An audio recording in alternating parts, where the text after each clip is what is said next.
And yes, it is again. It is time again for the 2018 conference season previews. Third year of doing this. First conference preview will be the Interstate Eight.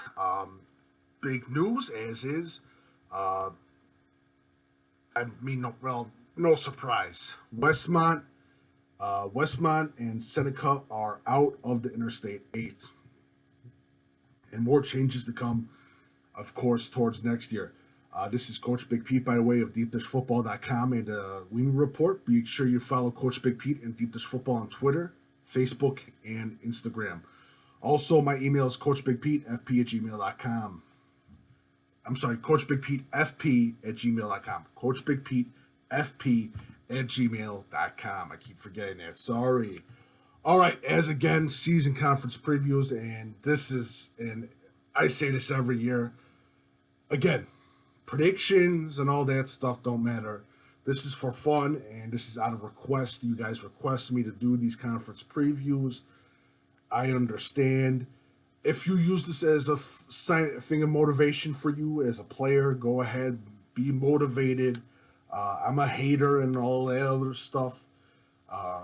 Whatever floats your boat, whatever gets you ready for the season, go ahead, go crazy, go nuts. This is just how I see it. All right, let's get started. Last year, I was right about a couple teams. Wilmington, I was right about. I know Piatone's happy. They proved me wrong. Congratulations. Who else? Hersher, I was right about. But again, and of course, my home team at that time, Westmont, was right. They beat Lisle. Congratulations. You guys got to win against the rivals. So let's get started. Okay, first, I have two top dog teams, and these are my two top dog teams. And I personally believe in both these teams. And I've learned my lesson. Never, ever bet against Wilmington. My two top dog teams this season are Wilmington and Coal City. Those are my two top dog teams. No doubt about it. Those teams are looking good. Coal City returns a great group of seniors back.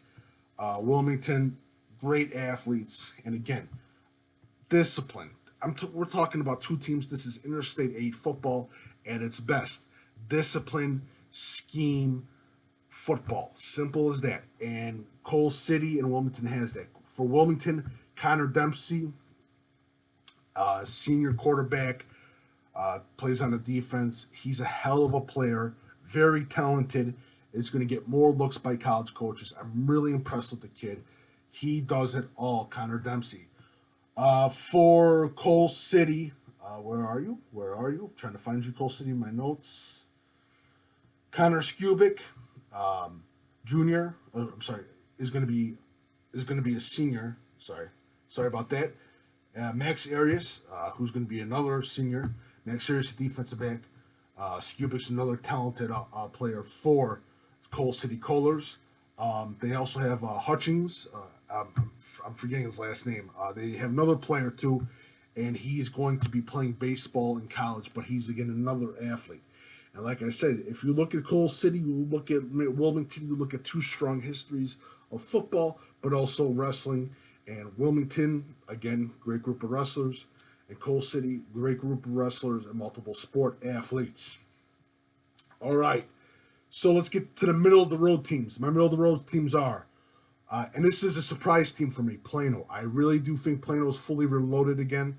I think Plano's going to look good. That's one of my surprise teams. Rochet, offensive tackle.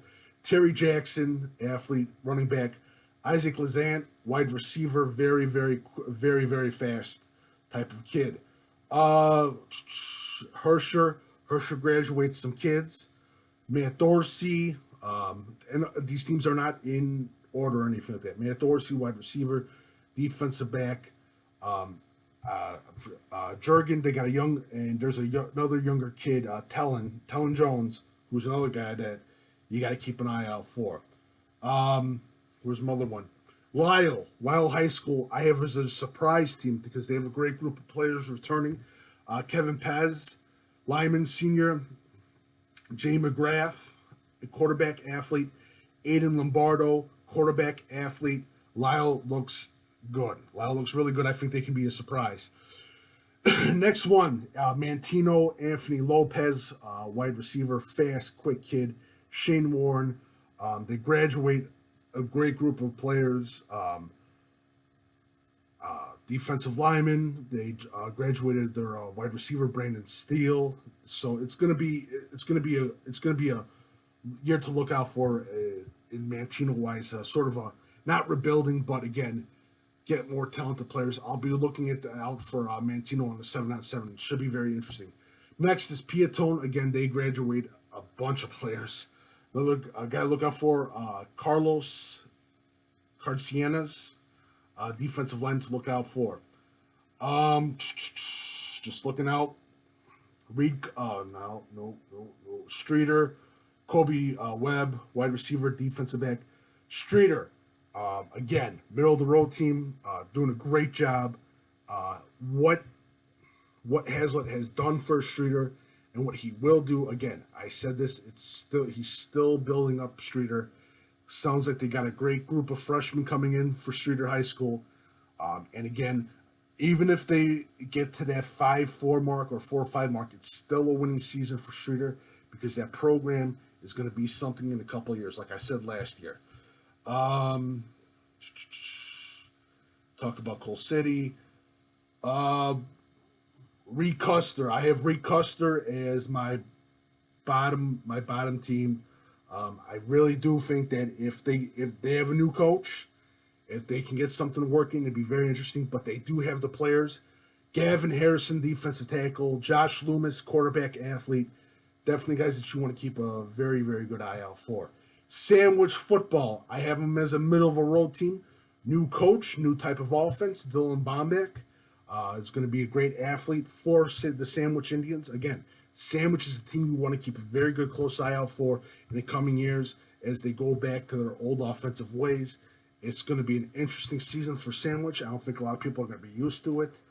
But again, if they play the right teams and people that aren't used to the new Sandwich offense, they could get some wins out of the deal. And it has proven over in the Interstate 8. If you switch to offense, if you go from a heavy pass to a heavy run, you get to see some things that might come up. You get to score a few touchdowns off some teams that weren't expecting it or are having a hard time accepting the fact of a new, different offense. And it has happened in Interstate 8. And I coached at Westmont, and it has happened numerous times. That is about it. Again, Westmont, Seneca, gone. Some of the bigger teams going to be entering next year that, of course, everyone's been talking about. Big game for me for the Interstate 8, I got to say, is Coal City versus Morris, the first game of the season. I think that's going to be a great game. Really, my two surprise teams are Plano and Lisle football. Those are my two surprise teams.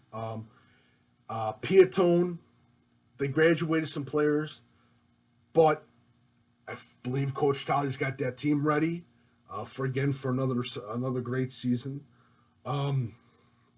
Just looking, Wilmington again, great group of players. They don't have the size, but they win. Simple as that. Hersher, again, they graduated Stewart, Corinda, and they graduated two other players. But Hersher is still going to be good this season. Mantino's still going to be good this season. Keep an eye out for Shane Warren, Anthony Lopez. I'm really impressed with Anthony Lopez. And that is about it. This was my first conference preview, so it probably was sloppy. And you probably couldn't understand what I was saying. Thank you, microphone. It was a good time. Again, follow Coach Big Pete and Deep Dish Football on Twitter, Facebook, and Instagram. If you have any questions, feel free to email me at coachbigpetefp@gmail.com. Make sure you follow me on Facebook, Instagram, Twitter, and everything else. And just subscribe to this YouTube channel, and write all your comments about how I suck and everything else, and I will take in great fun times. So thank you so much. Good luck to the Interstate 8. Hopefully I can catch a game. And remember, you can vote for it. You can first nominate the deepest football game of the week and vote for it. Thank you so much, and have a lovely, lovely day.